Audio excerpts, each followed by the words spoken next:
Today's scripture reading begins in verse 1 of Ephesians chapter 4.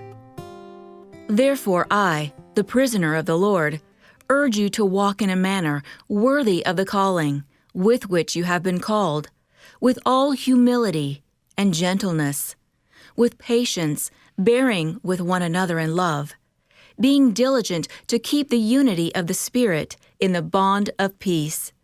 There is one body and one Spirit, just as you also were called in one hope of your calling, one Lord, one faith, one baptism, one God and Father of all, who is over all and through all and in all.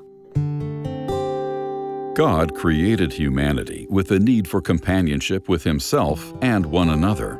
When we don't experience it, we suffer the emotional turmoil of loneliness. But in His Word, God assures us of His constant presence. He wants those of us who are believers to know that He is near and will never leave us. Another way God meets our need for companionship is through the church. When we trust in Jesus Christ as our Savior, we become one, not only with Him, but also with every other believer. The church is called the body of Christ, and one of its purposes is to meet our need for person-to-person connection. A spiritual body works much like a human one. Parts are both independent and interdependent, each needing others in order to function well. Receiving support from our brothers and sisters in Christ contributes to our spiritual and emotional health.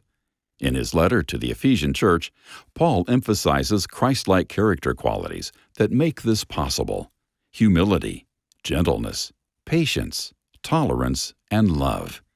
He also admonishes believers to accept one another and bear each other's burdens. If you're feeling lonely, draw near to God, and when possible, to His people, to receive the comfort He gladly supplies.